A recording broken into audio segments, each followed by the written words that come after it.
Math solve teacher Facebook পেজটিতে সকলকে স্বাগত জানাই। তো আজকে একটি কোশ্চেন পেপার, তো এই কোশ্চেন পেপারের কিছু অঙ্ক এই ভিডিওটিতে আজকে সমাধান করে বোঝাবো, ঠিক আছে? তো প্রথম যে কোশ্চেনটি আছে সেটি হচ্ছে যে একটি নৌকা 3 ঘন্টায় স্রোতের প্রতিকূলে 9 কিলোমিটার অথবা স্রোতের অনুকূলে 18 কিলোমিটার যেতে পারে, তাহলে স্থির জলে নৌকার বেগ কত? অপশান এ রয়েছে 4 কিলোমিটার প্রতি ঘন্টায়, বি রয়েছে 4.5 কিলোমিটার প্রতি ঘন্টায়, সি রয়েছে 3 কিলোমিটার প্রতি ঘন্টায়, ডি রয়েছে 3.5 কিলোমিটার প্রতি ঘন্টায়। তো কোনটা সঠিক অ্যান্সার হবে তোমরা কমেন্ট করে জানাতে পারো। একটি নৌকা 3 ঘন্টায় স্রোতের প্রতিকূলে 9 কিলোমিটার অথবা স্রোতের অনুকূলে 18 কিলোমিটার যেতে পারে, স্থির জলে নৌকার বেগ কত হবে? নবাব শেখ বলছে অপশান বি হবে 4.5 কিলোমিটার প্রতি ঘন্টায়। বিপ্লব বাড়ুই বলছে বি হবে, বর্ণালী সাহেবা বলছে বি হবে।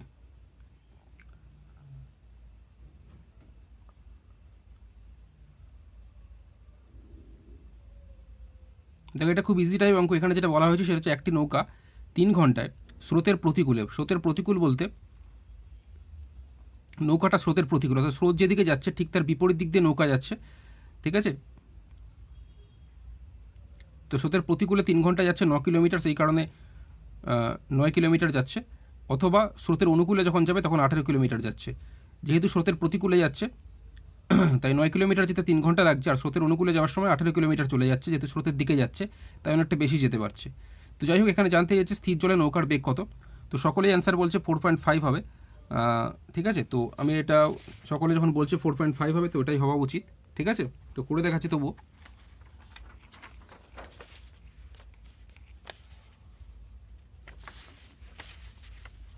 এখানে আমি দেখতে পাচ্ছি নৌকাটা বলেছে যে 3 ঘন্টায় যাচ্ছে স্রোতের প্রতিকূলে 9 কিলোমিটার। 3 ঘন্টায় যদি 9 কিলোমিটার যায় 1 ঘন্টায় আমরা বের করে নেব, কারণ স্থির জলে নৌকার বেগ বের করার যে ফর্মুলা সেটা হচ্ছে স্রোতের অনুকূলে নৌকার বেগ প্লাস হচ্ছে প্রতিকূলে বেগ বাই 2, ঠিক আছে?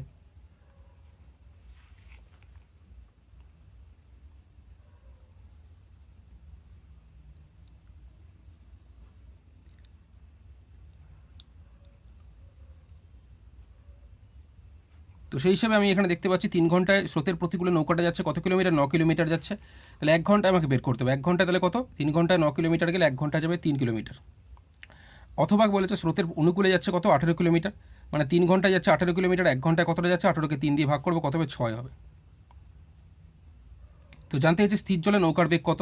তো স্রোতের অনুকূলে বেগ প্লাস প্রতিকূলে বেগ বাই 2, এটা হচ্ছে ফর্মুলা। তো 6 আর 3 যোগ করলে আমার 9 হয়, 9কে যদি 2 দিয়ে ভাগ করি তাহলে 4.5 হচ্ছে। তো সকলের অ্যান্সার ঠিক আছে, স্থির জলে নৌকার বেগ 4.5 কিলোমিটার প্রতি ঘন্টা। যদি এখানে স্রোতের বেগ জানতে চাই তাহলে এখানে মাইনাস করতাম, ঠিক আছে? যদি এখানে স্রোতের বেগ জানতে হয় তাহলে 6 মাইনাস 3/2 হতো, ঠিক আছে? তো রোজিনা খাতুন বলছে বি হবে, এম পাঠান বলছে বি হবে। নেক্সট কোশ্চেনটা বলছি, যদি কোনো আসল চক্রবৃদ্ধি হার সুদে 3 বছরে সুদে আসলে 27 গুণ হয় তবে বার্ষিক সুদের হার কত? অপশান এ রয়েছে 100%, বি রয়েছে 150%, সি রয়েছে 75%, ডি রয়েছে 200%। কোশ্চেনটি আরেকবার বলছি, যদি কোনো আসল চক্রবৃদ্ধি হার সুদে 3 বছরে সুদে আসলে 27 গুণ হয় তবে বার্ষিক সুদের হার কত? Option A 100%, B 150%, C 75%, D রয়েছে 200%। তো কোনটা সঠিক অ্যান্সার তোমরা জানাতে পারো। আগেরটার অ্যান্সার অনেকেই বলেছে। বর্ণালী সাহেবের পর বলেছে বাপ্পা দে বলেছে, তারপর অরূপ বিশ্বাস বলেছে, মানুয়ার ঘরমি বলেছে, অজয় কুন্ডু বলেছে, বিপ্লব বাড়ই বলেছে, এম পাঠান বলেছে, রুজিনা খাতুন বলেছে, এমডি সার্জু বলেছে, শান্তনু সরকার বলেছে, বর্ণালী সাহেবা বলেছে, অরূপ বিশ্বাস বলেছে, অরূপ বিশ্বাস, ঠিক আছে? এখন যে কোশ্চেনটি আছে সেটি হচ্ছে, যদি কোনো আসল চক্রবৃদ্ধি হার সুদে 3 বছরে সুদে আসলে 27 গুণ হয় তবে বার্ষিক সুদের হার কত? অপশান এ আছে 100%, বি 150%, সি 75%, ডি রয়েছে 200%। তো এটার কোনটা সঠিক অ্যান্সার হবে?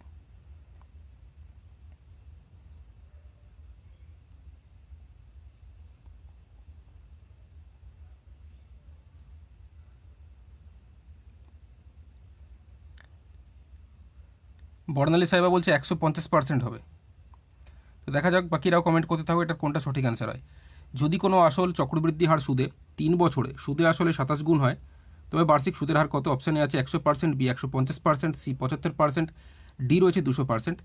তো বর্ণালী সাহেবা বলেছে এটা 150% হবে, হেমন্ত গিরিও বলেছে এটা 150% হবে। তো বাকিরাও কমেন্ট করতে থাকো, আর ভিডিওটি ভালো লাগলে প্রত্যেকে ভিডিওটি লাইক করবে এবং শেয়ার করবে। এমডি সার্জুও বলছে 150% হবে।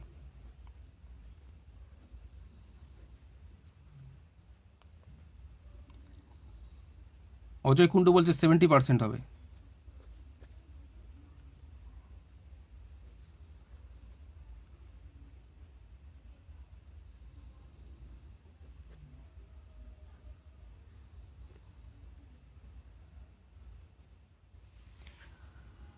সুদীপ মণ্ডল বলছে বি হবে 70।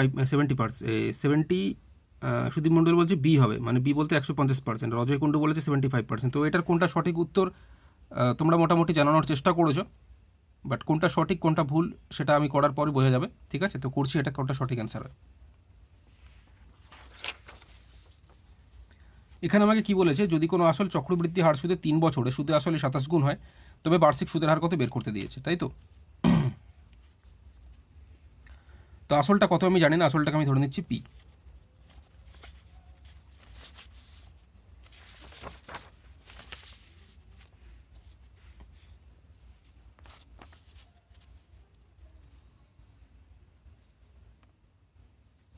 আচ্ছা, প্রসেনজিৎ বিশ্বাস বলছে এটা 200% হবে।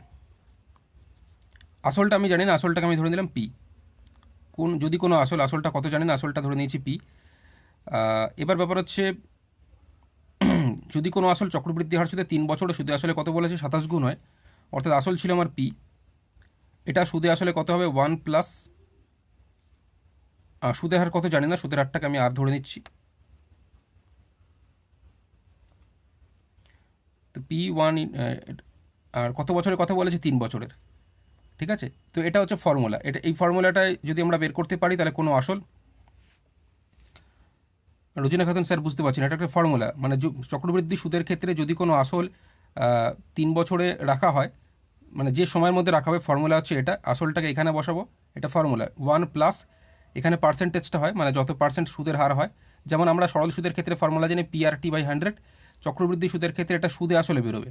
এইভাবে করলে সুদে আসলে বেরিয়ে যাবে। তো আমার এখানে আসল কী ছিল, পি ছিল 1 প্লাস,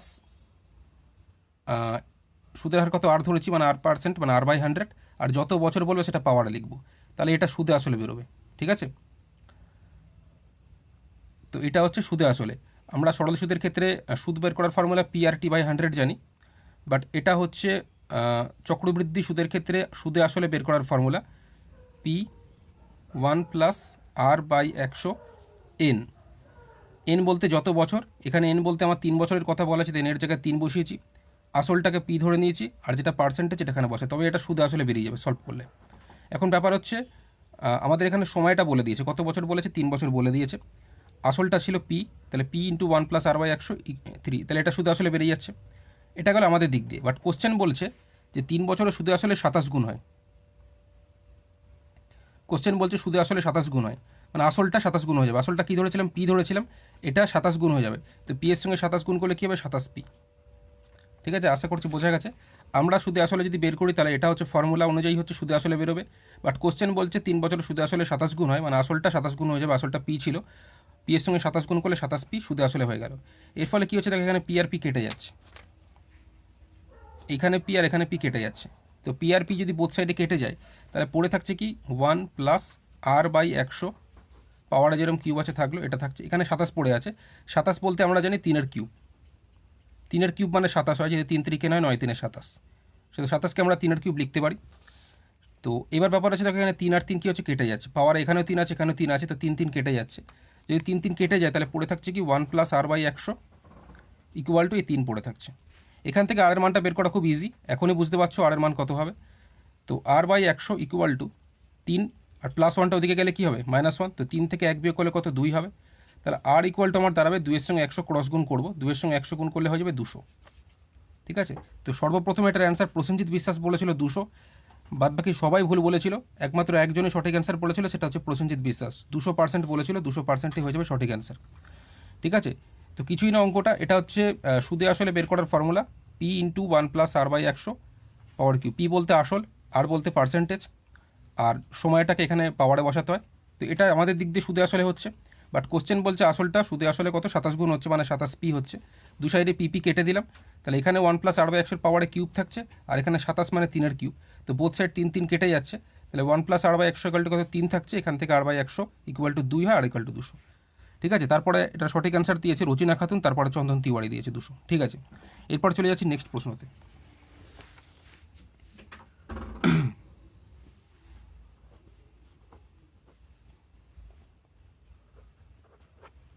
নেক্সট প্রশ্ন যেটা আছে সেটা হচ্ছে যে বার্ষিক 10% চক্রবৃদ্ধি হার সুদে 10,000 টাকার 3 বছরের সুদ আসল কত হবে? সুদের পর্ব বলে দিয়েছে 1 বছর। বার্ষিক 10% চক্রবৃদ্ধি হার সুদে 10,000 টাকার 3 বছরের সুদ আসল কত হবে? অপশান এ রয়েছে 12,340 টাকা, বি রয়েছে 13,210 টাকা, সি রয়েছে 13,220 টাকা, ডি রয়েছে 13,310 টাকা। কোশ্চেনটা আরেকবার বলছি, বার্ষিক 10% চক্রবৃদ্ধি হার সুদে 10,000 টাকার 3 বছরের সুদ আসল কত হবে? সুদের পর্ব 1 বছর বলে দিয়েছে এবং এক্ষেত্রে 4টে অপশান দেওয়া আছে। অপশান এতে আছে 12,340 টাকা, বি রয়েছে 13,210 টাকা, সি রয়েছে 13,320 টাকা, ডি রয়েছে 13,310 টাকা। তো কোনটা সঠিক অ্যান্সার হবে?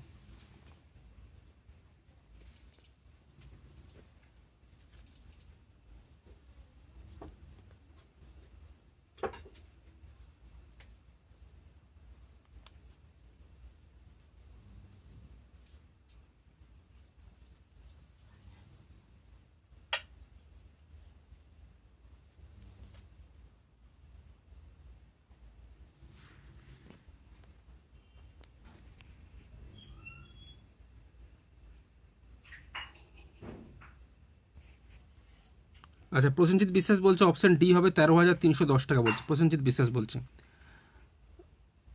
অর্ক ঘোষাল বলছে 49 ডি হবে, মানে অর্ক ঘোষালও বলছে যে 13,310 টাকা হবে। চন্দন তিওয়ারিও বলছে 13,310, অজয় কুণ্ডুও বলছে 13,310। তাহলে এটাই হওয়া উচিত, ঠিক আছে, সকলে যখন বলছে। ঠিক আছে, তো অ্যাকচুয়ালি এটা ঠিক আগের ফর্মুলাটা অনুযায়ী আমি যদি ফেলি তাহলে এটা তাড়াতাড়ি হয়ে যাবে। আগের ফর্মুলা অনুযায়ী যদি ফেলি আমি, নবাব শেখও বলছে ডি হবে। আমার এখানে আসল কত? 10,000 টাকা। তো সুদে আসলে বের করার ফর্মুলা আমি কিছুক্ষণ আগে বললাম, ওই ফর্মুলাটা ইউজ করব। 1 লিখব প্লাস এখানে 10% বলেছে তাই কি লিখবো? 10/100। আর যত বছর বলবে সেটাকে পাওয়ারে লিখবো। এখানে 3 বছর বলেছে তাই 3 বছর লিখবো। তাহলে কি হচ্ছে? 10,000 লিখলাম। এখানে 100 সঙ্গে 1 যোগ করলে কত? মানে 1 + 10/100 করলে কি 110/100 হয়? বাট এখানে দেখছি পাওয়ারে কত আছে? 3 আছে। তো 110/100কে আমরা 3 বার লিখবো গুণ আকারে। একবার লিখলাম, একবার তো লিখে দিয়েছি, এই 2 বার লিখলাম, আর একবার লিখবো 3 বার। এটাকে সলভ করবো, আমাদের অ্যান্সার হয়ে যাবে। তো এখানে দেখতে পাচ্ছি টোটাল আমার এই দুটো শূন্যর সঙ্গে আমি এই দুটো শূন্য কেটে দিলাম, এই দুটো শূন্যর সঙ্গে এই দুটো শূন্য কেটে দিলাম। সরি, এটা 10,000 ছিল, ঠিক আছে, একটা শূন্য হবে।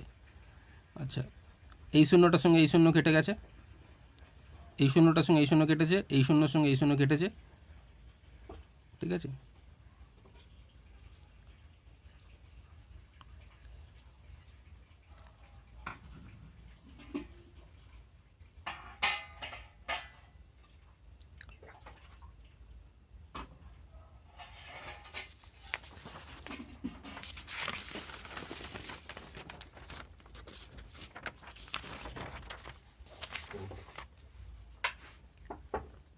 আমাদের এখানে আসল কত বলেছিল? 10,000 টাকা বলেছিল।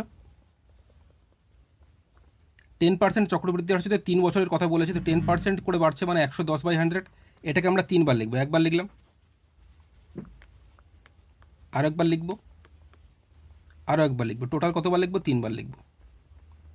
এটাকে আমরা সলভ করবো। এখানে দেখতে পাচ্ছি 1, 2, 3, 4, 5, 6, 7। উপরে 7টা শূন্য আছে, নিচে আছে কটা শূন্য? 1, 2, 3, 4, 5, 6টা শূন্য আছে, ঠিক আছে। তোমরা কাটাকুটি করে দেবে, একটা শূন্য খালি এক্সট্রা থাকবে। কাটাকুটি করে দেখতে পারো, ঠিক আছে। উপরে 7টা আছে, নিচে 6টা আছে, তাই একটা শূন্য আমার এক্সট্রা থাকবে, ঠিক আছে। তো 0, 0 কেটে দিলাম, এখানে 0, 0 কেটে দিলাম, এখানে 0, 0 কেটে দিলাম, 0, 0 কেটে দিলাম, 0, 0 কেটে দিলাম, ঠিক আছে।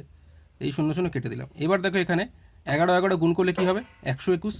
121 সঙ্গে 11 গুণ করলে তোমরা সকলের জন্য কত হয়? 1331 হয়।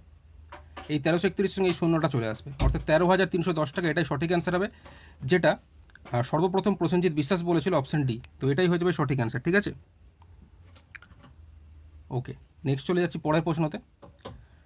পরের প্রশ্ন যেটা আছে সেটা হচ্ছে কোশ্চেন নাম্বার 50। সেটা হচ্ছে কোনো বস্তুর ক্রয় মূল্য বিক্রয় মূল্যের অনুপাত 10:11 হলে শতকরা লাভ কত? অপশন এ রয়েছে 5%, বি 10%, সি 15%, ডি রয়েছে 20%। আগেরটার অ্যান্সার অভিক বলেছিল 13,310, ঠিক আছে। সুদীপ বলেছিল, ঠিক আছে। শৌভিক চ্যাটার্জি, ঠিক আছে। আব্দুল ওয়াহিদও ঠিক, আব্দুল ওয়াহিদ এটা ভুল বলেছিল। হেমন্তগিরি ডি বলেছিল, ঠিক আছে। এখন যে কোশ্চেন, এটা খুব ইজি টাইপ। কোনো বস্তুর ক্রয় মূল্য ও বিক্রয় মূল্যের অনুপাত 10:11 হলে শতকরা লাভ কত? এটা সর্বপ্রথম অ্যান্সার বলেছে বর্ণালী সাহেবা বলেছে বি 10%। এটাতে খুব ইজি অঙ্ক। 10 টাকা দিয়ে কেনা হয়েছে, 11 টাকায় বিক্রি করা হয়েছে। লাভ কত 1 টাকা, অর্থাৎ 10 টাকা দিয়ে কিনে আমি 1 টাকা লাভ পাচ্ছি, তাহলে 100 টাকায় কত 10 10 100 10%, এটা এখানেই করে দেওয়া আছে। অপশন বি হয়ে যাচ্ছে 10%। তারপরে সুদীপ মণ্ডল বলেছে, ঠিক আছে।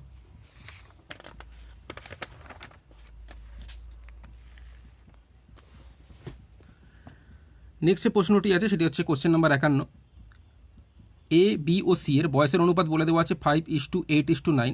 যদি এ ও সি এর বয়সের সমষ্টি 56 বছর হয় তবে বি এর বয়স কত?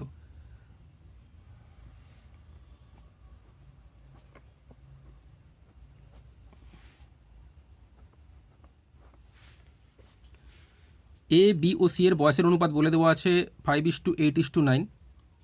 যদি এ ও সি এর বয়সের যোগফল 56 বছর হয় তবে বি এর বয়স কত? অপশান এ রয়েছে 20 বছর, বি রয়েছে 32 বছর, সি 36 বছর, ডি রয়েছে 40 বছর, ঠিক আছে।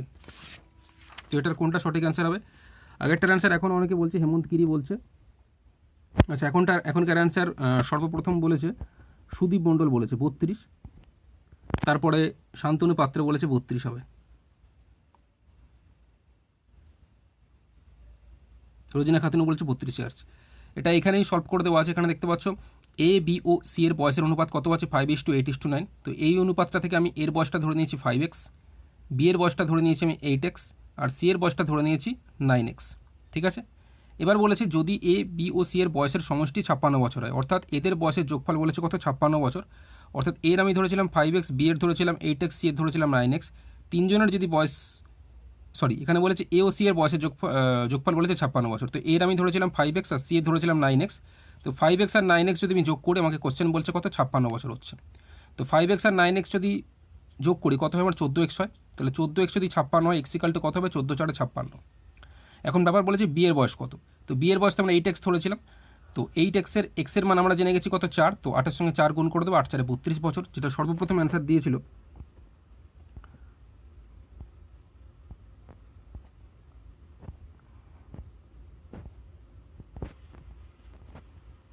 সুদীপ মণ্ডল বলেছিল সর্বপ্রথম অ্যান্সার, তারপরে শান্তনু পাত্র বলেছিল, তারপরে রোজিনা খাতুন বলেছে, তারপর চন্দন তিওয়ারি, তারপর প্রসেনজিৎ বিশ্বাস, তারপরে এমটিআর তাজিবার বলেছে, তারপরে বিপুল বর্মন বলেছে, ঠিক আছে।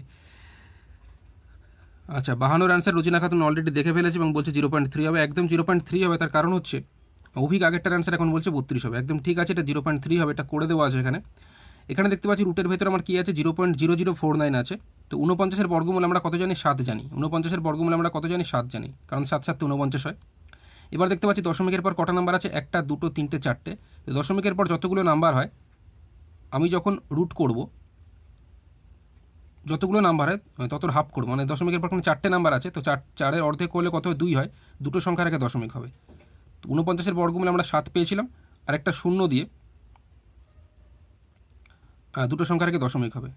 রোজিনা খাতুন স্যার অ্যান্সার না দেখেই করে দিয়েছে। হ্যাঁ, বুঝতে পেরেছি। তো 0.0049 হচ্ছে কত? 0.07, ঠিক আছে।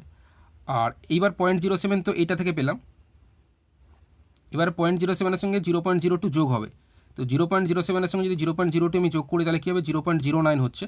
এখন 0.09-এর যদি বর্গমূল করি, তাহলে 9-এর বর্গমূল কত হয়? 3 হয়, কারণ 3 3-কে আমরা জানি 9। এবার আমি কি বলেছিলাম? দশমিকের পর যতগুলো নাম্বার থাকবে তার যদি আমরা স্কোয়ার রুট করি, দশমিকের পর এখানে দুটো নাম্বার আছে, যখন আমরা এটা রুট করব একটা সংখ্যার আগে দশমিক হবে, ঠিক আছে। যদি এটা প্রবলেম হয় তোমরা 9/100 করে করতে পারো, 9/100 করে করলে সুবিধা হবে, ঠিক আছে। তো যাই হোক, 0.3 হয়ে যাচ্ছে কারেক্ট অ্যান্সার, অপশান ডি হবে। এরপর চলে যাচ্ছি নেক্সট প্রশ্ন, যেটি আছে কোশ্চেন নাম্বার 53-তে।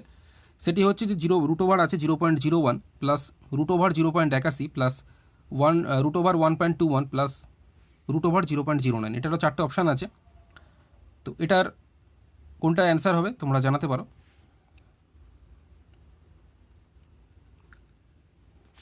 53-এর অ্যান্সার বলছে 2.113 হবে বলছে, রোজিনা খাতুন বলছে। 53-এর এখানে আছে root over 0.01 plus root over 0.81 plus root over 1.21 plus root over 0.009 এর মান কত হবে? সুদীপ মণ্ডল বলছে 2.13 হবে, ঠিক আছে। ভিডিওটি ভালো লাগলে প্রত্যেকে ভিডিওটি লাইক করবে এবং শেয়ার করবে। আচ্ছা, এখানে আমি দেখতে পাচ্ছি কী আছে? রুট ওভার 0.0009 আছে। তো আমরা 9-এর বর্গমূল আমরা কী জানি? 3 জানি। এখন দশমিকের পর কটা নাম্বার আছে? দেখতে পাচ্ছি দশমিকের পর 1 2 3 4টে নাম্বার আছে। আমি বলেছি দশমিকের পর যতগুলো নাম্বার থাকবে তার অর্ধেক করে তার আগে দশমিক বসাবো। তো এটার যেহেতু রুট করছি, তো দশমিকের পর এখানে 4টে নাম্বার আছে, 4টে থাকলে আমরা দুটোর আগে দশমিক বসাবো। একটা নাম্বার তো আমার 3 দিয়ে হয়ে গেছে, আরেকটি নাম্বার আমরা 0 দিয়ে, টোটাল দুটো সংখ্যার আগে দশমিক করে দিলাম, মানে 0.03 হচ্ছে। ঠিক আছে, এটা হলো। এরপরে আমরা যদি আসি, এখানে কি আছে 1.21 আছে। 121-এর বর্গমূল আমরা কি জানি, 11 গুণ করলে 121 হয়, তাহলে 121-এর বর্গমূল কত, 11। 121-এর বর্গমূল আমরা জানি 11। এখানে দেখতে পাচ্ছি দশমিকের পর কটা নাম্বার আছে, দুটো আছে। তো দশমিকের পর দুটো নাম্বার থাকলে একটা সংখ্যার আগে আমরা দশমিক বসাবো, মানে 1.1 হলো, পরেরটা পেলাম। এর পরেরটা আমি যদি যাই, 0 পয়েন্ট কত আছে, 81 আছে। 0.81 মানে আমি দেখতে পাচ্ছি 81-এর বর্গমূল কত হয়, 9 হয়। এখানে দশমিকের পর দুটো নাম্বার আছে, দুটো থাকলে আমরা একটা সংখ্যার আগে দশমিক বসাবো, মানে 9-এর আগে দশমিক হবে, তো 0.9 হলো। তারপরেরটা যদি যাই,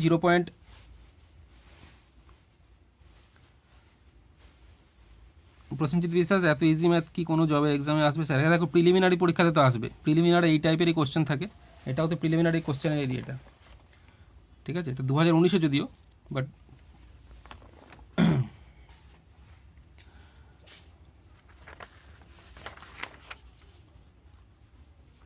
তো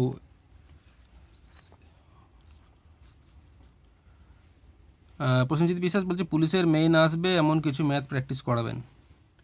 হ্যাঁ, কোনো দিন আবার একদম টাফ অঙ্কগুলোও করানো হয়।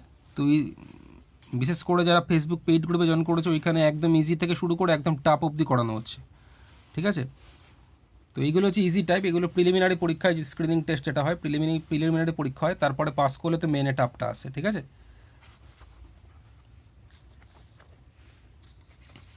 তো এটা আশা করছি সকলের বোঝা গেছে। এবার 0 পয়েন্ট মানে এটা যোগ করে 2.13 হয়েছে, ঠিক আছে, অপশন ডি কারেক্ট অ্যান্সার। ওকে, নেক্সট চলে যাচ্ছি পরের প্রশ্নতে।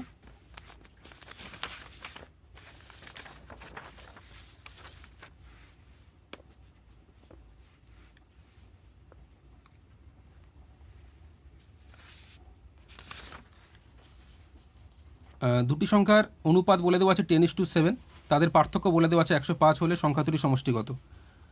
সুদীপ মণ্ডল বলছে এটা পিএসসি ক্লার্কশিপ কোশ্চেন। হ্যাঁ, এটা পিএসসি ক্লার্কশিপেরই কোশ্চেন এটা, ঠিক আছে। দুটি সংখ্যার অনুপাত 10:7 এবং তাদের পার্থক্য বলে দেওয়া আছে 105 হলে সংখ্যা দুটির সমষ্টিগত। আমাদের চারটে অপশান ছিল, অপশান এ ছিল 595, বি ছিল 805, সি ছিল 1190, ডি ছিল 1610। তো এটার কোনটা সঠিক অ্যান্সার হবে?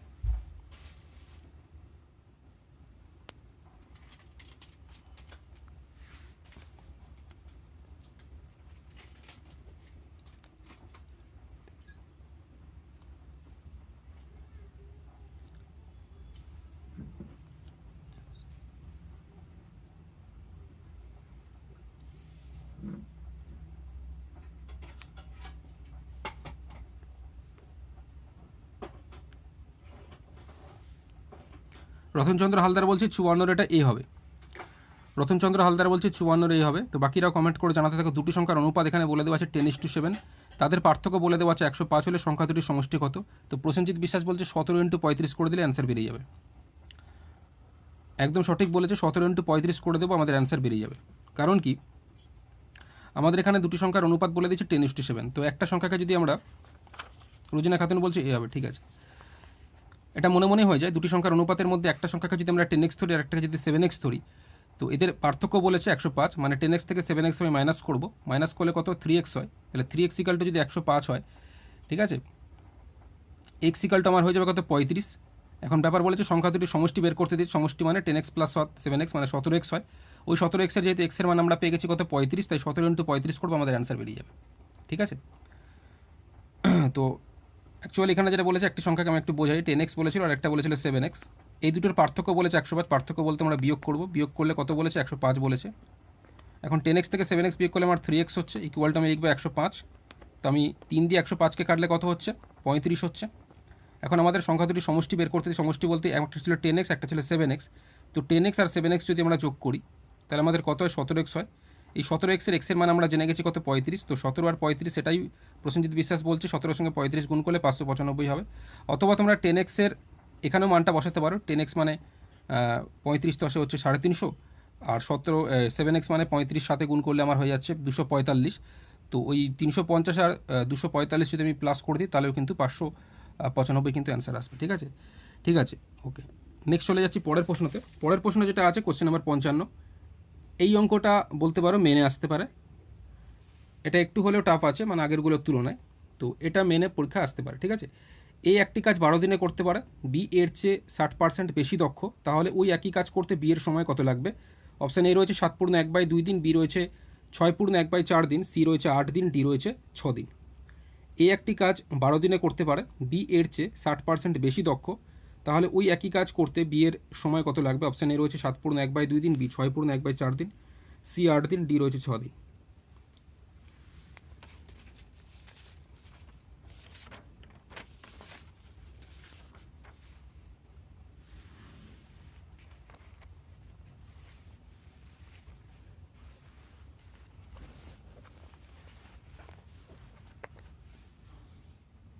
তো এটার কোনটা সঠিক অ্যান্সার হবে তোমরা কমেন্ট করে জানাতে পারো।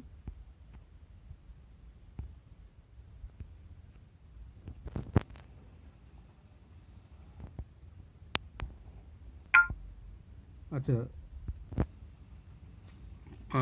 প্রেমাংশু পাল বলছে এটা এ হবে, মানে অপশান এ 7/1/2 দিন হবে বলছে।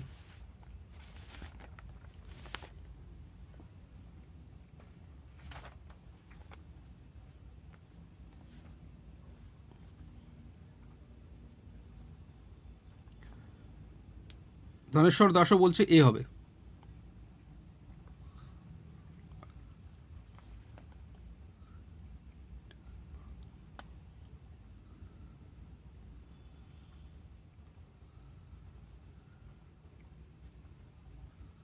তো বাকিরাও জানাতে থাকে এটা কি হতে পারে।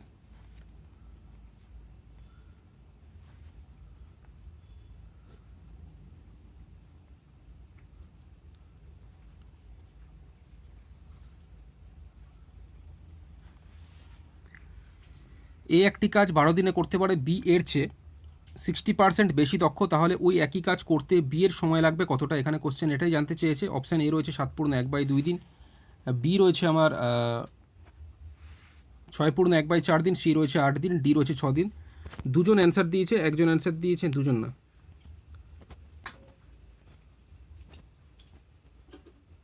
প্রেমাংশু পাল সর্বপ্রথম বলেছে এ হবে, তারপরে রুজিনা খাতুন বলেছে, তারপরে অভিক বলেছে, তারপরে ধনেশ্বর দাস বলেছে, তারপরে বিনয় দেব বলেছে। ঠিক আছে, তো এটা করে দিচ্ছি, এটা কোনটা সঠিক অ্যান্সার জানিয়ে দিচ্ছি। তো এখানে যেটা বলা হয়েছে যে এ একটি কাজ 12 দিনে করতে পারে, বি এর চেয়ে 60% বেশি দক্ষ বলেছে, বি এর চেয়ে 60% বেশি দক্ষ, অর্থাৎ এর কার্যক্ষমতা কিন্তু এর কার্যক্ষমতা থেকে বি এর কার্যক্ষমতা এখানে বেশি বলেছে। তো সেই হিসাবে এ যদি একদিনে 100 ইউনিট কাজ করে, তাহলে বি একদিনে কতটা করবে? 160 ইউনিট করবে, যেহেতু 60% বেশি দক্ষ বলেছে। এখানে বুঝতে হবে বি এর চেয়ে 60% বেশি দক্ষ, মানে তার মানে এর থেকে বি যেহেতু বেশি, তাহলে এরটাকে ধরেই করবো। এ একদিনে যদি 100 ইউনিট কাজ করে, বি একদিনে 160 ইউনিট কাজ করবে, যেহেতু 60% বেশি দক্ষ বলেছে। 50% বেশি দক্ষ বললে বি একদিনে 150 ইউনিট করতো। তো এইভাবে আমরা করব। এখন ব্যাপার হচ্ছে যে প্রথম লাইনে বলেছিল যে এ একটি কাজ 12 দিনে করতে পারে, এ একটি কাজ 12 দিনে করতে পারে, তাহলে 12 দিনে একটি কাজ করছে, 12 দিনে একটি কাজ বলতে পুরো কাজটা করছে। তো আমি এখন দেখবো 12 দিনে যে পুরো কাজটা করছে, 12 দিনে কতটা কাজ করছে আমি দেখে নেব, সেটাই হয়ে যাবে পুরো কাজ, এবং সেই কাজটা করতে বি এর কতটা সময় লাগবে সেটাই আমাদের বের করতে হবে। ঠিক আছে, তাহলে এ একদিনে আমি দেখতে পাচ্ছি 100 ইউনিট কাজ করছে, এই যদি একদিনে যদি 100 ইউনিট কাজ করে, তাহলে এ 12 দিনে কতটা করবে? এ 12 দিনে কতটা কাজ করবে? এ একদিনে যদি 100 ইউনিট কাজ করে, তাহলে 12 দিনে করবে 12 × 100 1200 ইউনিট কাজ করবে। এটাই হয়ে যাচ্ছে টোটাল কাজ, এটাই হয়ে যাচ্ছে মোট কাজ 1200 ইউনিটটা, কারণ এ 12 দিনে কাজটা করছিল। তো কাজটা বলতে এখানে পুরো কাজ, যেটা হচ্ছে 1200 ইউনিট আমার বেরোলো। এখন এই 1200 ইউনিট করতে বি এর কতটা সময় লাগবে এটা আমাদের বের করতে দিচ্ছি। তাহলে বি এর সময় লাগবে কতটা? 1200কে আমরা এই 160 দিয়ে ভাগ করে দেবো। কেন 160 দিয়ে ভাগ করব? কারণ বি দেখতে পাচ্ছিলাম 160 ইউনিট করছিল একদিনে, তাহলে বি টোটাল কাজটা মানে 1200 ইউনিট করবে কত দিনে? তো এটা উইকিং নিয়মে করতে পারে, 160 ইউনিট করবে একদিনে, 1 ইউনিট করতে সময় নেবে 1/160, 1200 ইউনিট করতে সময় নেবে 1200 × 1/160, মানে এটা দাঁড়াচ্ছে এতদিন সময় লাগবে বি যদি করে। এটা কাটাকুটি করলে এখানে 0 0 কেটে গেল, 4 দিয়ে একেবারে কাটছি, 4 4 16, উপরেরটা হচ্ছে 30 হচ্ছে। আবার যদি এটাকে 2 দিয়ে কাটি, 2 15 হয়ে যাচ্ছে 30, 2 2 হয়ে যাচ্ছে 4, তার মানে উপরে থাকছে আমার 15 আর নিচে থাকছে 2, তাহলে 15/2 দিন, 15কে 2 দিয়ে ভাগ করলে 7/1/2 দিন হয়। ঠিক আছে, তো এটা একটু হলেও আগের তুলনায় একটু টাফ রয়েছে। অপশান এ 7/1/2 দিন। তো সকলেই অ্যান্সার সঠিক দিয়েছে। রতনচন্দ্র হালদার বলেছে, যেমন রাজু শীল বলেছে, তারপর হচ্ছে শুভঙ্কর দত্ত বি বলেছিল, এটা ভুল হয়ে গেছে। ঠিক আছে, প্রসেনজিৎ দেবনাথ এ বলেছিল, হ্যাঁ ঠিক আছে। বিনয় দেব এ বলেছিল, ঠিক আছে ওকে। চন্দন তিওয়ারি এ বলেছে, ঠিক আছে। নেক্সট চলে যাচ্ছি পরের প্রশ্নতে।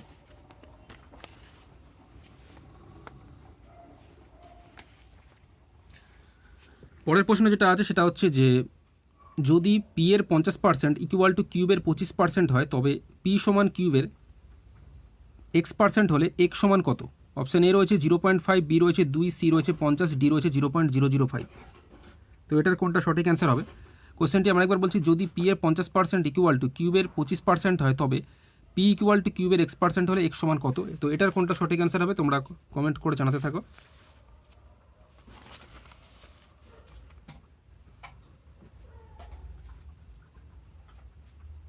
রুজিনা খাতুন বলছে এটা বি হবে।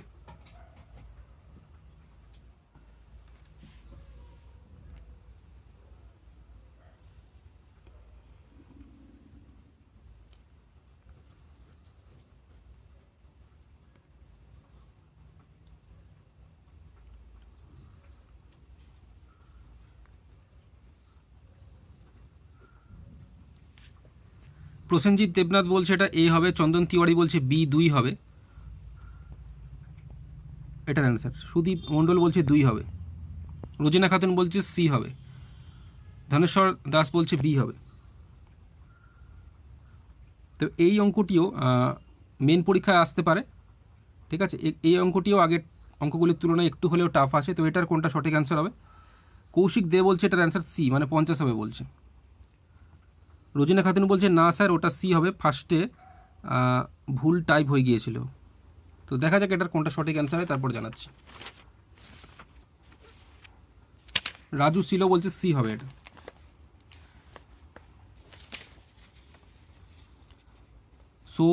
শোভন প্রামাণিক বলছে বি হবে। আচ্ছা ঠিক আছে, এখানে আমি এটা করে দেখি, তারপর সঠিক অ্যান্সারটা জানাচ্ছি। এখানে বলা হয়েছিল পি এর যদি পি এর 50%, পি এর 50% মানে আমি লিখতে পারি পি গুণ 50% মানে আমি লিখবো 50/100 সমান কিউবের বলেছে 25%, তো কিউব লিখলাম। এর মানে আমি লিখবো কি গুণ 25% মানে কি লিখবো 25/100। আশা করছি বোঝা গেছে। প্রথম লাইনে আমাদের কি বলেছিল, পি এর 50% ইকুয়াল টু কিউবের 25%। পি এর 50% মানে পি গুণ এর মানে গুণ 50% মানে 50/100, তারপরে সমান আছে দিলাম, কিউব আছে কিউব লিখলাম, এর মানে গুণ 25% মানে 25/100। বোঝা গেছে সকলে? এবার আমাদের যেটা বলেছে সেটা হচ্ছে যে এই নিচে তোমরা একটু খেয়াল করো, এখানে নিচে 100 আছে, এখানে নিচে 100 আছে, তাহলে কি হচ্ছে কেটে গেল, 100 কেটে যাচ্ছে। তাহলে আমাদের বলেছে পি ইকাল টু কিউবের কত পার্সেন্ট, এটা আমাদের কোশ্চেন জিজ্ঞেস করেছে। মানে এবার একটুখানি খেয়াল করো, এখানে 25 দুগুণে 50 কেটে যাচ্ছে। তাহলে আমরা একটু যদি আমাদের বলেছে পি ইকুয়াল টু, আমি একটু পরিষ্কার করে লিখছি, তাহলে পি ইন্টু আমার এখানে 2 থাকছে ইকুয়াল টু কিউব। এটা সলভ করে আমি পেলাম P into 2 equal to cube, এটা সলভ করে পেলাম। এখন জানতে চেয়েছে পি ইকুয়াল টু কিউবের x% হলে এক্স কত, এটা আমাদের জানতে চেয়েছে। তো পি লিখলাম আমি, যেহেতু পিটা শুধু এখানে রেখেছে তাই পিকে আমি শুধু রাখলাম, তারপরে সমান দিলাম, যেহেতু পি এর পরে সমান আছে, তারপরে কিউব লিখলাম। এবার এখানে দেখতে পাচ্ছি পি এর সঙ্গে যে গুণ 2 ছিল এটা এখানে এসে বাই দিয়ে চলে আসবে, মানে 1/2, গুণ 2টা এখানে 1/2 হয়ে যাবে। এখন ব্যাপার হচ্ছে পি ইকাল টু কিউবের কত পার্সেন্ট জানতে চেয়েছে, পি ইকাল টু কিউবের কত পার্সেন্ট জানতে চেয়েছে। তো 1/2কে আমি 50/100 লিখতে পারি। পার্সেন্ট মানে 100-র মধ্যে কত, x%। তো এক্স বলতে আমার কী দাঁড়াচ্ছে, আমাদের বলেছি পি ইকাল টু কিউবের কত পার্সেন্ট, তো 50/100 মানেই আমরা লিখতে পারি 50%। আশা করি সকলে বুঝতে পেরেছো।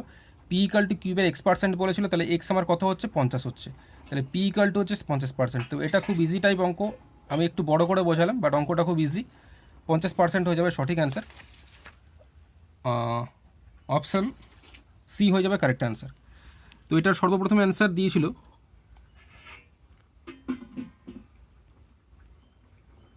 কৌশিক দে সর্বপ্রথম এটার অ্যান্সার দিয়েছিল, কৌশিক দে এটার সর্বপ্রথম অ্যান্সার দিয়েছিল। তারপরে রোজিনা খাতুন বলেছিল, তারপরে কমরুল হক বলেছিল, তারপরে রাজু শীল বলেছিল, তারপরে শোভন প্রামাণিক বলেছিল, তারপরে অতনু সাহা বলেছিল, বাপ্পা সাধু বলেছিল, সঞ্জয় ঝা বলেছিল, প্রসেনজিৎ ধারা ভুল বলেছে, প্রসেনজিৎ বিশ্বাস ঠিক বলেছে, চন্দন তিওয়ারি ঠিক বলেছে। ওকে, নেক্সট চলে যাচ্ছি পরের প্রশ্ন যেটা আছে কোশ্চেন নাম্বার 57। কোশ্চেন নাম্বার 57-এর যে প্রশ্নটি আছে শোভন প্রামাণিক সি, হ্যাঁ ঠিক আছে। কোশ্চেন নাম্বার 57 যে কোশ্চেনটি আছে সেটা হচ্ছে কোনো মূলধন 3 বছরে সুদে আসলে, সুদে মূলে মানে সুদে আসলে, অর্থাৎ আসলের সঙ্গে সুদ যোগ করে, আমরা মূলধন বলতে কিন্তু আসল বুঝি, ঠিক আছে। তো সেই কোনো মূলধন 3 বছরে সুদে আসলে 560 টাকা এবং 5 বছরে সুদে আসলে বলেছে 600 টাকা হলে, ঠিক আছে। এখানে যে করেছে এটা কিন্তু ভুল আছে, কিন্তু একটুখানি খেয়াল করবে, ঠিক আছে। কোনো মূলধনে 3 বছরে সুদে আসলে 560 টাকা এবং 5 বছরে সুদে আসলে 600 টাকা হয়, তাহলে বার্ষিক সুদের হার কত বের করতে দিয়েছে। অপশান এ রয়েছে 2%, বি 4%, সি 6% আর ডি রয়েছে 8%। প্রিমাংশু পাল বলছে 57, এটা বি 4 হবে।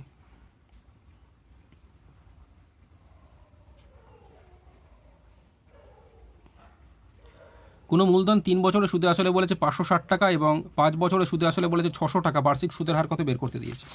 অনেক সময় কোশ্চেন এটা থাকে যে কোনো মূলধন 3 বছর সুদে আসলে 560 টাকা এবং 5 বছরে 600 টাকা হলে অনেক সময় কোশ্চেন থাকে মূলধন বের করতে, ঠিক আছে। অনেক সময় কোশ্চেন থাকে মূলধন বের করতে, যদিও এখানে মূলধন বলেনি, বার্ষিক সুদের হার বের করতে দিয়েছে, ঠিক আছে।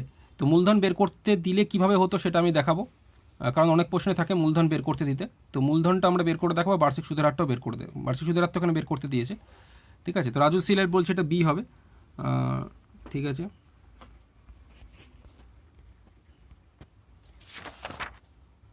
চন্দন তিওয়ারি বলছে 4 হবে, ঠিক আছে। প্রত্যেকে যখন 4 বলছে এটাই হওয়া উচিত। আমি প্রথমে মূলধনটা, অনেক সময় কোশ্চেনে থাকে মূলধন বের করার, তো মূলধন কত টাকা, অর্থাৎ যে মূলধনটা বা যে আসলটা রাখা হয়েছে 3 বছরের জন্য সেইটা কত টাকা যদি বের করতে দিত, তো ওইটা বের করে দেখাবো। এবং তারপর এখানে তো সুদের হার বেরোচ্ছে, তো সুদের হারটাই আমাদের টার্গেট, ওটা পরে বের করছি। এখানে কোশ্চেন আমাদের বলেছিল যে আমি একটা মূলধন রাখবো, মানে আসলটা রাখবো, সেটা যদি 5 বছর, আমি 3 বছরটা পরে লিখছি, সেটা যদি আমি 5 বছর রাখি,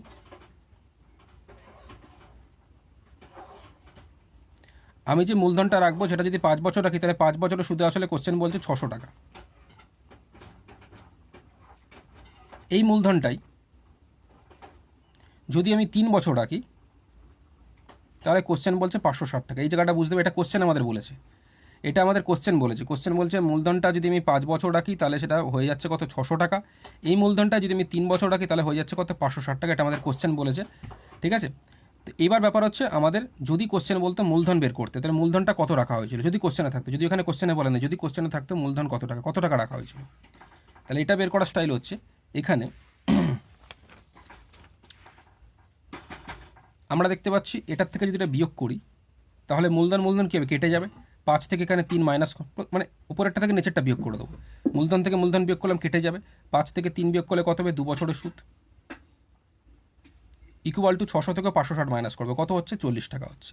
তাহলে 2 বছরের সুদ যদি 40 টাকা হয়, এখান থেকে 3 বছরের সুদটা আমি বের করব। 2 বছরের সুদ যদি 40 টাকা হয়, 1 বছরের সুদ কত হবে, 20 টাকা হবে। সেই হিসেবে 3 বছরের সুদ আমার কত বেরোবে, 3 বছরের সুদ 20 × 3 = 60 টাকা হবে। এই 60টা যদি আমি এখানে বসিয়ে দিই 3 বছরের সুদের জায়গায়, তাহলে আমার মূলধনটা পেয়ে যাবো। তাহলে মূলধন পেয়ে গেলাম কত, 3 বছরের সুদের জায়গায় যদি 60 টাকা বসিয়ে দিই, তাহলে মূলধন প্লাস 60 = 560 হলে মূলধন আমার 560 থেকে 60 মাইনাস, মানে মূলধন হয়ে যাচ্ছে 500 টাকা। যদি কোশ্চেন জানতে চাইতো মূলধন কত টাকা, তাহলে আমাদের অ্যান্সার হতো 500 টাকা। বাট এখানে মূলধন জানতে চাইনি, এখানে আমার জানতে চাইছে বার্ষিক সুদের হার কত, অর্থাৎ বার্ষিক সুদের হার মানে 100 টাকার 1 বছরের সুদ কত, এটা আমাদের বের করতে দিয়েছে। তো এখানে আমার মূলধন আমি পেয়ে গেছি কত, 500 টাকা পেয়ে গেছি, 500 টাকা আমি পেয়ে গেছি, তাই তো। 500 টাকাটা আমি 1 বছরের সুদ এখানে পেয়েছিলাম কত, 1 বছরের সুদ পেয়েছিলাম 40কে 2 দিয়ে ভাগ করে 20 টাকা পেয়েছিলাম। তাহলে 500 টাকার আমি 1 বছরের সুদ কত পেয়েছিলাম, 20 টাকা। 1 টাকার হচ্ছে 20/500। এখানে আমাদের জানতে চাইছে বার্ষিক সুদের হার কত, বার্ষিক সুদের হার মানে 100 টাকার 1 বছরের সুদ কত। তাহলে 100 টাকার 1 বছরের সুদ কত হবে, 100 ইন্টু এই 20/500। তাহলে 105-এ 500 হচ্ছে, 5 4-এ 20 হচ্ছে, 4%, মানে 4 টাকা হচ্ছে, মানে 4% সঠিক অ্যান্সার। তো আমি এই কোশ্চেনটা থেকে দুটো অ্যান্সার বের করে দেখালাম, দুটোই ইজি টাইপ। যদি মূলধন বার করতে দিত,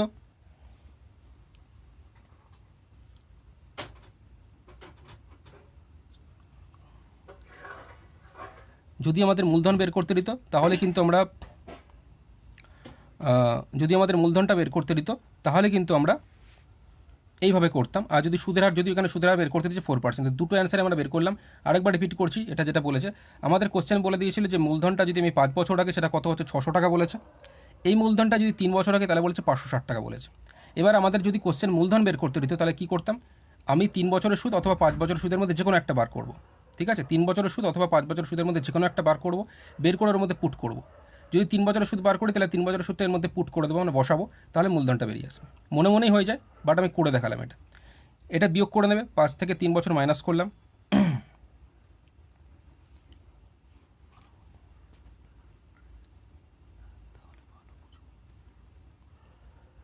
5 থেকে 3 বিয়োগ করলাম কত, 2 বছরের সুদ কত হচ্ছে 40 টাকা, 1 বছরের হচ্ছে 20 টাকা, 3 বছরের 60 টাকা।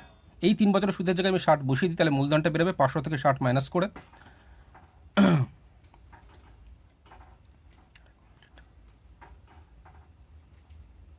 কত হচ্ছে আমার 60, মূলধন বেরিয়ে গেলে 500 টাকা, তো 4% হচ্ছে। ঠিক আছে, নেক্সট চলে যাচ্ছি পরের প্রশ্নতে। পরের প্রশ্ন যেটা আছে সেটা হচ্ছে যে কোনো সংখ্যার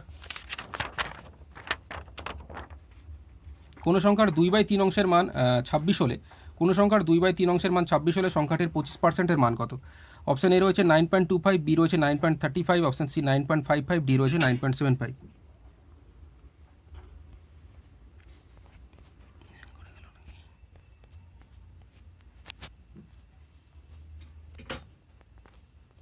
কোশ্চেনটা আরেকবার বলছি, কোনো সংখ্যার 2/3 অংশের মান 26 হলে সংখ্যাটির 25%-এর মান কত?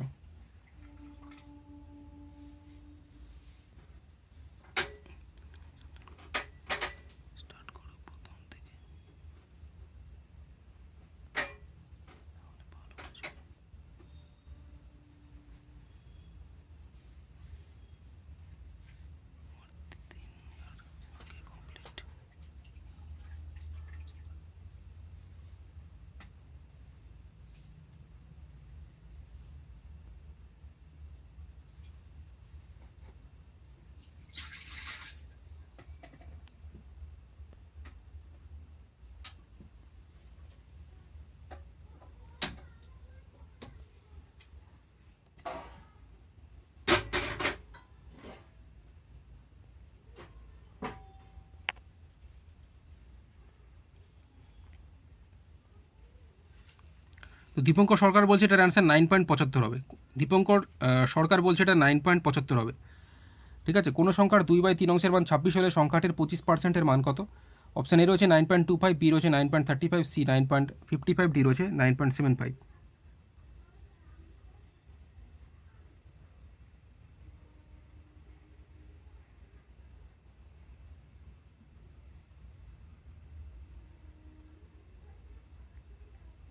বাপ্পা মোল্লাও বলছে ডি হবে, প্রেমাংশু পাল বলছে 58 ডি হবে।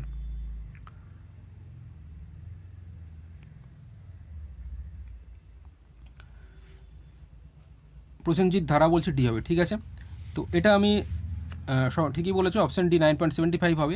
এখানে বলা ছিল কোনো সংখ্যার 2/3 অংশের মান 26 হলে সংখ্যাটির 25%-এর মান কত, এটা আমাদের জানতে চেয়েছিল। তো সংখ্যাটা আমি জানি না, সংখ্যাটাকে আমি ধরে নিচ্ছি এক্স, সংখ্যাটাকে আমি ধরে নিচ্ছি এক্স। এবার সংখ্যাটার 2/3 অংশ মানে এক্সের 2/3, এক্সের 2/3 মানে এক্স গুণ 2/3 লিখেছি, সমান এখানে কত বলেছে 26 বলেছে, তাই ইকুয়াল দিয়ে 26 লেখা হয়েছে। কোনো সংখ্যার 2/3 অংশের মান বলেছে 26, সংখ্যাটা আমি জানি না, সংখ্যাটা আমি ধরে নিচ্ছি এক্স। তো সংখ্যার 2/3 অংশ মানে এক্সের 2/3 অংশ মানে এক্স গুণ 2/3, এর মান কত বলে দেওয়া আছে 26, তো ইকুয়াল দিয়ে আমি 26 লিখেছি। এটা সলভ করে আমি এক্সের মানটা পাবো, এক্সের মান পেয়ে গেলেই সংখ্যাটির 25%-এর মান কত বের করতে পারবো। তো সেই হিসাবে এখানে এটাকে সলভ করা হয়েছে, 2 দিয়ে 26কে কেটে 2 13 26 করেছি। রোজিনা খাতুন বলেছে ডি বলেছি স্যার ফার্স্টে, ওকে। রোজিনা খাতুন এটা প্রথম অ্যান্সার দিয়েছে। 2 13-তে 26 কাটাকুটি হলো, তাহলে এক্স ইকাল টু 3 13 ক্রস গুণ করলে কত হচ্ছে 39, তাহলে সংখ্যাটা প্রকৃতভাবে আমি পেয়ে গেলাম কত 39। এবার 39-এর আমাকে 25% কত জানতে চেয়েছিল, তো 39-এর 25% মানে 39 ইন্টু 25/100। ঠিক আছে, এটা আমরা করব। এখন 39-এর সঙ্গে যদি 25 আমি গুণ করি তাহলে আমার হয়ে যায় কত 975/100 করব। এবার 975কে লিখলাম, একের পিঠে দুটো শূন্য আছে বলে দুটো সংখ্যার আগে দশমিক। ঠিক আছে, যদিও এটা 25 দিয়ে 100কে কাটলে 25 4 100, আবার 4 দিয়ে 39কে ভাগ করতে হতো, তো এরকম না করে 39-এর সঙ্গে যদি 25টা গুণ করে দাও 975 হচ্ছে, এটাকে 100 দিয়ে তোমরা যদি আমি লেখো তাহলে একের পিঠে দুটো শূন্য, দুটো সংখ্যার আগে দশমিক, 9.75 হয়ে যাবে, অপশান ডি। বিনয় দেব বলছে 9.75 হবে। ঠিক আছে, নেক্সট চলে যাচ্ছি পরের প্রশ্নতে। পরের প্রশ্ন যেটা আছে সেটা হচ্ছে যে, পরেরটাও বুঝিয়ে দিচ্ছি, দুটি সংখ্যার লসাগু বলে দেওয়া আছে 315, তাদের অনুপাত বলে দেওয়া আছে 5:7, তাদের গুণফল কত বের করতে দিয়েছে। দুটি সংখ্যার লসাগু বলে দেওয়া আছে 315, তাদের অনুপাত বলে দেওয়া আছে 5:7, তাদের গুণফল কত বের করতে দিয়েছে। তো এই যে অনুপাত বলে দেওয়া আছে দুটি সংখ্যার, অনুপাত থেকে আমরা প্রকৃতভাবে সংখ্যা দুটি কত এটা আমরা জানি না, সেক্ষেত্রে অনুপাত থেকে একটি সংখ্যাকে ধরে নিলাম 5x, আরেকটি সংখ্যাকে ধরে নিলাম 7x, ঠিক আছে। তো এদের যদি আমরা লসাগু করি, কোশ্চেন তো লসাগু সঠিকভাবে বলে দিচ্ছে 315, বাট আমরা যদি 5x আর 7x ধরে যদি লসাগু করি, তাহলে লসাগু করলে কত হচ্ছে, এক্সের সঙ্গে 5 গুণ করলে 5x, এক্সের সঙ্গে 7 গুণ করলে 7x, তাহলে লসাগু আমার কী হচ্ছে, x গুণ 5 গুণ 7। এটা যদি আমরা এইভাবে করি, বাট যেটা কোশ্চেনে সঠিকভাবে কত বলেছে, 315 বলেছে, তাই ইকুয়াল দিয়ে 315 করা হয়েছে, ঠিক আছে। এবার 5 দিয়ে 315কে কাটলে 63 হয়, 7 দিয়ে 63কে কাটলে 9 হয়, তাই এক্স ইকুয়াল টু আমি 9 পেয়ে গেলাম। এখন আমাদের যেটা বলেছে সেটা হচ্ছে যে তাদের গুণফল কত। তো আমরা একটা সংখ্যাকে তো 5x ধরেছিলাম, একটাকে তো 7x ধরেছিলাম, ঠিক আছে। তো 5x গুণ 7x করবে, মানে 5 9 45 আর 7 9 63, এটা গুণ করে দেখবে অপশান সি 2835 বেরোবে, ঠিক আছে। নেক্সট চলে যাচ্ছি, দীপঙ্কর সরকার বলেছে 2835, ঠিক আছে। এরপর চলে যাচ্ছি নেক্সট প্রশ্নতে। এক ব্যক্তি 40 কিলোমিটার প্রতি ঘন্টা বেগে পি থেকে কিউ পর্যন্ত গিয়ে তার গতিবেগ 50% বৃদ্ধি করে ফিরে আসে, সমগ্র যাত্রাপথে ব্যক্তির গড় গতিবেগ কত? অপশন এ রয়েছে 36 কিলোমিটার প্রতি ঘন্টা, বি রয়েছে 45 কিলোমিটার প্রতি ঘন্টা, সি 48 কিলোমিটার প্রতি ঘন্টা, ডি রয়েছে 50 কিলোমিটার প্রতি ঘন্টা। কোশ্চেনটি আবার বলছে, এক ব্যক্তি 40 কিলোমিটার প্রতি ঘন্টা বেগে পি থেকে কিউ পর্যন্ত গিয়ে তার গতিবেগ 50% বৃদ্ধি করে, সমগ্র যাত্রাপথে ব্যক্তির গড় গতিবেগ কত? ধনেশ্বর দাস বলছে 59-এর সি হবে, মানে আগেরটা। বর্ণালী সাহাও বলছে আগেরটা সি হবে, ঠিক আছে।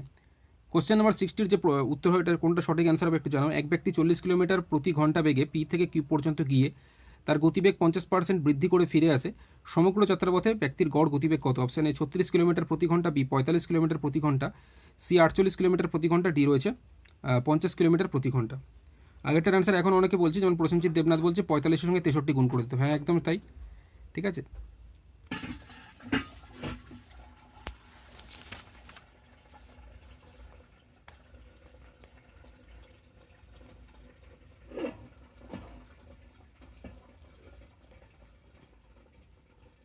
দীপঙ্কর সরকার বলছে এটার অ্যান্সার অপশন ডি 50 কিলোমিটার প্রতি ঘন্টা হবে।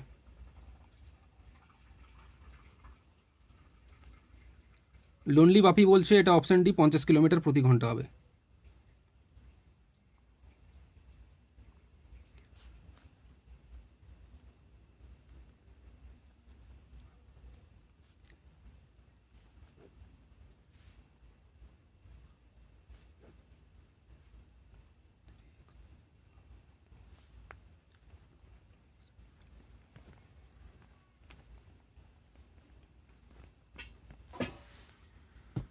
তো এটা আমি শর্টকাট প্রসেসটাও দেখাবো এবং বুঝিয়েও করাবো, দুরকমভাবেই করাবো, ঠিক আছে।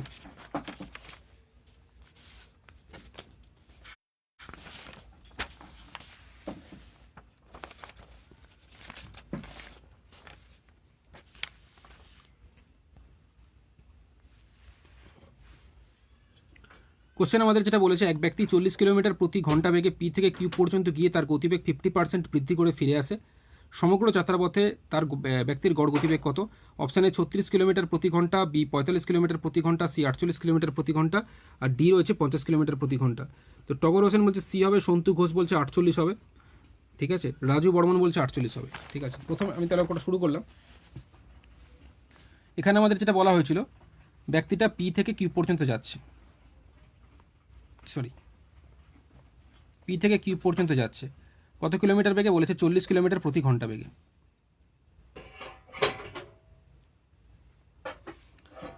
আর এটা পি থেকে কিউ পর্যন্ত গেল, পি থেকে কিউ পর্যন্ত গিয়ে তার গতিবেগ 50% বৃদ্ধি করে ফিরে আসে। যখন কিউব থেকে যখন পিতে আসবে তখন 50% বৃদ্ধি করছে, ফিরে আসছে। অর্থাৎ আগে ছিল 40 কিলোমিটার স্পিড নিয়ে যাচ্ছিল, এখন ফেরার সময় কিউব থেকে যখন ফিরে পিতে আসবে তখন 50% বৃদ্ধি করে ফিরে আসে। 40-এর 50% কত হয়?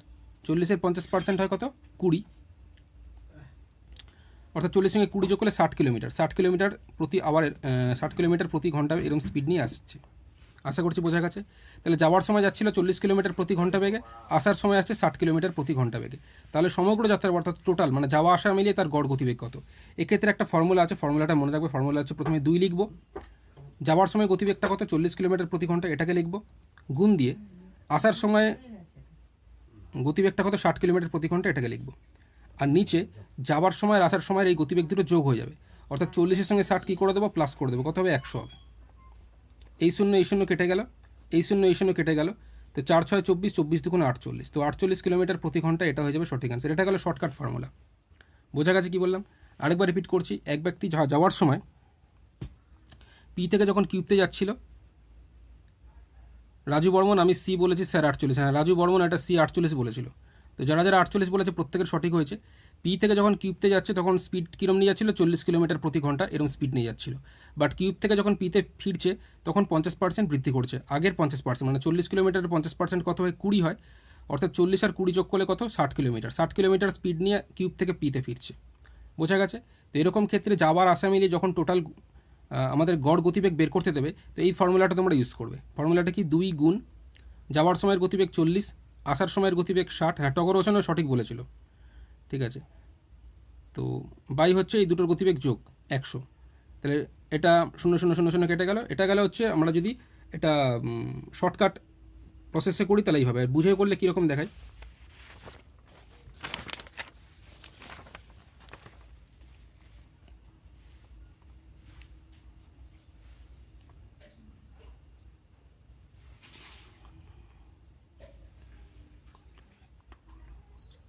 প্রসেনজিৎ দেবনাথ, সরি স্যার, কাউন্টিংয়ে একটু ভুল হয়েছে। হ্যাঁ ঠিক আছে, কোনো সমস্যা নেই, ভুল মানুষ মাত্রই হয়, তো হয়েছে, কোনো ব্যাপার না। তো এক ব্যক্তি পি থেকে যাওয়ার সময় কিউবতে যখন যাচ্ছিল তখন 40 কিলোমিটার পার আওয়ার এরকম একটা স্পিড নিয়ে যাচ্ছিল। বাট কতটা ডিস্টেন্স পি থেকে কিউব পর্যন্ত সেই ডিস্টেন্স কোশ্চেনে বলে দেয়নি। সেই ডিস্টেন্সটা মানে সেই দূরত্ব, পি থেকে কিউব পর্যন্ত দূরত্ব কত আমি জানি না, তো আমি ধরে নিচ্ছি পি থেকে কিউব পর্যন্ত দূরত্ব হচ্ছে x কিলোমিটার। আবার যখন আমি কিউব থেকে পিতে ফিরে আসবো তখন স্পিডটা কত দেখলাম, 40-এর 50% বৃদ্ধি করছে, মানে কত, 60 কিলোমিটার প্রতি ঘন্টা। কিন্তু যাওয়ার সময় তাহলে x কিলোমিটার দূরত্ব, আসার সময় x কিলোমিটার দূরত্ব। তো আমি দেখতে পাচ্ছি 40 কিলোমিটার যাওয়ার সময় যাচ্ছিল 1 ঘন্টায়, তাহলে x কিলোমিটার যেতে কতটা সময় নেবে, x/40 ঘন্টা।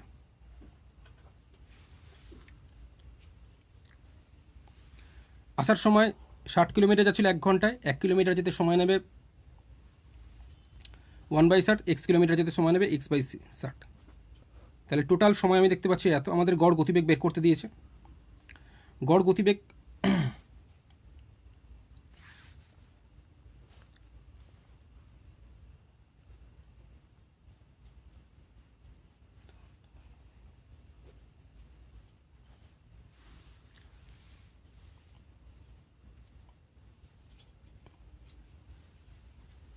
গড় গতিবেগ বের করার ফর্মুলা তোমরা সকলেই জানো, যে দূরত্ব মানে মোট দূরত্ব বাই মোট সময়। কারণ আমরা জানি সময়কালটা দূরত্ব বাই গতিবেগ, তা গড় গতিবেগ বের করতে গেলে মোট দূরত্ব বাই মোট সময়, ঠিক আছে। তো মোট দূরত্ব যদি আমরা দেখি, মোট দূরত্ব আমাদের কত ছিল, মোট দূরত্ব আমাদের যাওয়ার সময় x কিলোমিটার, আসার সময় x কিলোমিটার, তাহলে হয়ে যাচ্ছে 2x। এটাকে সলভ করবে, অ্যান্সার হয়ে যাবে, ঠিক আছে। এটাকে সলভ করলে দেখবে 48 কিলোমিটার প্রতি ঘন্টা বেরিয়ে আসছে। নেক্সট চলে যাচ্ছি পরের প্রশ্ন।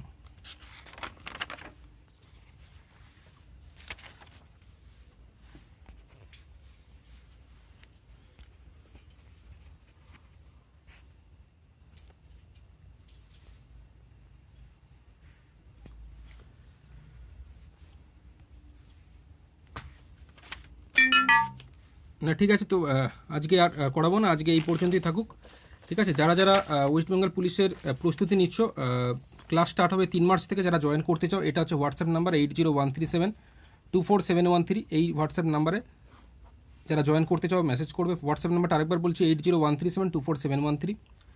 যারা অঙ্কতে উইক স্পেশালি তারাই জয়েন করবে, যারা অঙ্কতে খুব ভালো তাদের এই ফ্রি ক্লাস তাদের জন্য। যারা অঙ্কতে উইক তারা এই হোয়াটসঅ্যাপে মেসেজ করতে পারো জয়েন করার জন্য, ঠিক আছে। 150 টাকা প্রতি মাসে পে করে জয়েন করতে হবে, ঠিক আছে। তো ক্লাস স্টার্ট হচ্ছে 3 মার্চ থেকে। লোনলি বাপি, এটা কোন ইয়ারের কোশ্চেন পেপার? এটা হচ্ছে 2019-এর কোশ্চেন পেপার এটা, ঠিক আছে।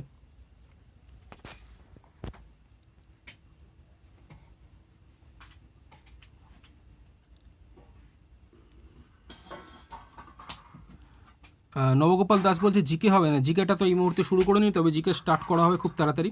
এখন অঙ্কটা নিয়ে ক্লাস স্টার্ট করেছি অলরেডি, 1 ফেব্রুয়ারি থেকে অনেকে জয়েন করেছে, মানে ফেব্রুয়ারি মাস থেকে ক্লাস স্টার্ট করেছি।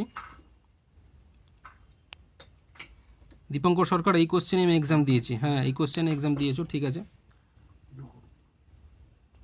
লোনলি বাপি বলছে এটা পিলি নাকি মেন পেপার? এটা হচ্ছে প্রিলিমিনারি, ঠিক আছে। তো যারা জয়েন করতে চাও এটা হোয়াটসঅ্যাপ নাম্বার আমি আরেকবার বলে রাখছি 8013724713। অঙ্কের ক্লাস করানো হবে, একদম চ্যাপ্টার ওয়াইজ ক্লাস করানো হবে, সহজ থেকে কঠিন এইভাবে করানো হবে। প্রথমে অঙ্কগুলো যেগুলো করানো হবে সেগুলোর পিডিএফ দিয়ে দেওয়া হবে এবং সেগুলোকে ভিডিওর মাধ্যমে বুঝিয়ে দেওয়া হবে, ঠিক আছে। তো অলরেডি অনেকে জয়েন করেছে 1 ফেব্রুয়ারির ক্লাস থেকে।